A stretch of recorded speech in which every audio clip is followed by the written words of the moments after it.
Hi guys, welcome back to my channel. Mayam ngasidi ai chorphon tok sembagi recipe share tawjarake. Tok hai se hai thong bane chorphon se thongaga chak ka tolaga char su yam haure aduga tok se ngakta char su yam haure ado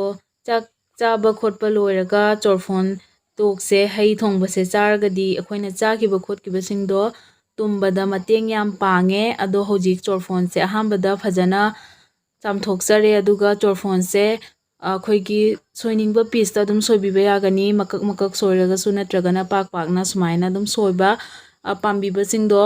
ꯃꯑꯣꯡꯗ ꯁꯣꯏꯕꯤꯕ ꯌꯥꯒꯅꯤ ꯑꯗꯨꯒ ꯃꯔꯨꯁꯤꯒꯁꯨ ꯃꯇꯣꯡ ꯈꯔ ꯅꯞꯍꯜꯂꯅꯤ ꯍꯣꯔꯦꯟ ꯃꯔꯨꯗꯣ ꯆꯥꯕꯗꯁꯨ ꯌꯥꯝ ꯍꯥꯎꯅꯕꯒꯤ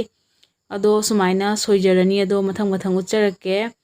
ꯑꯗꯣ ꯃꯌꯥꯝꯁꯤꯒꯤ ꯚꯤꯗꯤꯑꯣꯁꯦ ꯂꯣꯏꯅ ꯌꯦꯡꯕꯤꯌꯨ ꯆꯣꯔꯐꯣꯟꯁꯦ ꯍꯧꯖꯤꯛ ꯁꯣꯏꯕ ꯂꯣꯏꯔꯦ ꯁꯨꯃꯥꯏꯅ ꯑꯩ ꯁꯣꯏꯔꯦ ꯑꯗꯣ ꯃꯌꯥꯝꯅ ꯃꯌꯥꯝꯒꯤ ꯑꯄꯥꯝꯕꯗ ꯁꯣꯏꯕꯤꯌꯣ ꯑꯩꯗꯤ ꯃꯔꯨꯗꯁꯨ ꯈꯔ ꯃꯇꯣꯡ ꯌꯥꯎꯍꯜꯂꯦ ꯆꯣꯔꯐꯣꯟ ꯇꯣꯛꯁꯦ ꯁꯦꯝꯅꯕꯒꯤ ꯑꯩꯅ ꯆꯣꯔꯐꯣꯟ 150 ꯒ꯭ꯔꯥꯝ ꯂꯧꯔꯦ ꯑꯗꯨꯒ ꯆꯤꯅꯤ ꯑꯉꯥꯡꯕꯁꯤꯅ 100 ꯒ꯭ꯔꯥꯝ ꯑꯁꯤꯁꯤꯅ ꯐꯖꯅ ꯆꯣꯔꯐꯣꯟ ꯇꯣꯛꯁꯦ ꯁꯦꯝꯕꯗ ꯐꯖꯅ ꯊꯨꯝꯃꯒ ꯌꯥꯔꯅꯤ ꯑꯗꯨꯒ ꯁꯤꯗ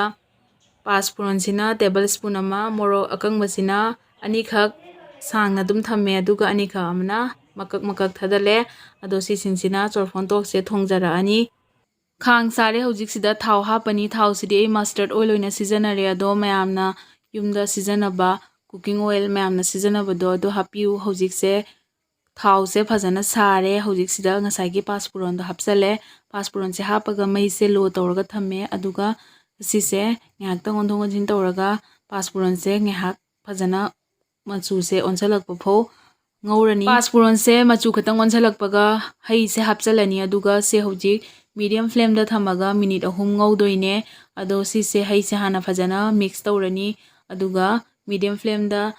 ꯃꯤꯅꯤꯠ 3ꯔꯣ ꯃꯈꯨꯝ ꯈꯨꯝꯖꯤꯜꯂꯒ ꯉꯧꯗꯣꯏꯅꯦ ꯑꯗꯣ ꯍꯧꯖꯤꯛꯁꯤꯗ ꯊꯨꯝ ꯈꯔ ꯍꯥꯞꯄꯅꯤ ꯊꯨꯝꯁꯤꯅ ꯌꯥꯡꯅꯁꯨ ꯃꯨꯟꯖꯟꯒꯅꯤ ꯑꯗꯨꯒ ꯍꯣꯔꯦꯟ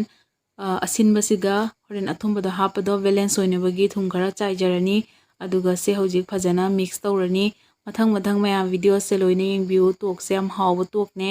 ꯍꯧꯖꯤꯛ ꯉꯁꯥꯏꯒꯤ ꯃꯣꯔꯣꯛ ꯑꯀꯪꯕꯗꯣ ꯁꯤ ꯍꯥꯞꯆꯜꯂꯅꯤ ꯃꯣꯔꯣꯛ ꯑꯀꯪꯕꯁꯦ ꯆꯤꯛꯑꯒ ꯆꯥꯕꯁꯦ ꯍꯥꯎꯔꯦ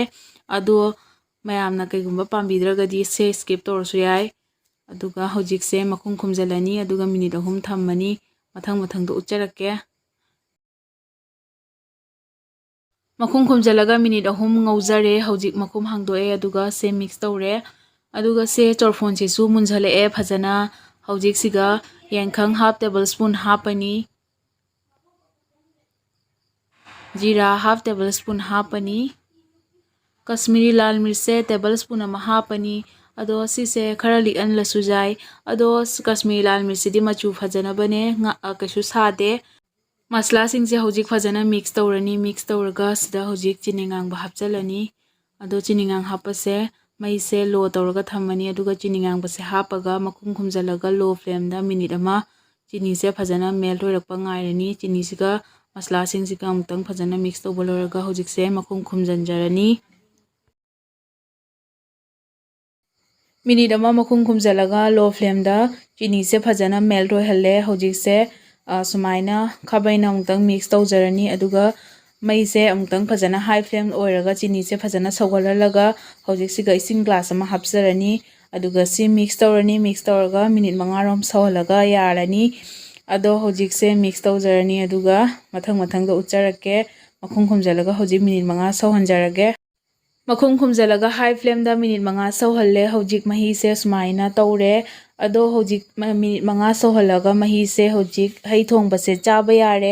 मही से लांगना सुमाइना चा कतोलगा चारगसु हावरे अदो ऐसदगिसु खितंगा मही से कंहनगनी अदुना हौजिक मिनिट 3 अमगा सौहल्लनी अदो कैगुम्बा मैमना सुमाइना लांगना चानिंगगदी सुमाइना अदुम यारनी मिनिट 5 सौहलगा अदो मिनिट 3 अमगा मुक सौहल्लनी खितंग कंहन्नबगी मिनिट 3 सौहल्ले मही सिसु खरा कंजल्ले यारे हौजिक हई थोंगबसे चाबगी परफेक्ट ओइरे अदो मैमसु सुमाइना चोरफोन से थोंगगा चाबियु याम हावबने अदुगा आइगी वीडियो से पाम्बिरगदी लाइक शेयर सब्सक्राइब कमेंट तौबिरमो चोरफोन से मही कंगना तो थोंगगा चाबगी रेसिपी कैगुम्बा मैमना पाम्बिरगदी कमेंट हाइबिरमो ऐ सोइदना थांगचरके अदो मैम आइगी वीडियो सिबु लाइक शेयर सब्सक्राइब तौबिरमो।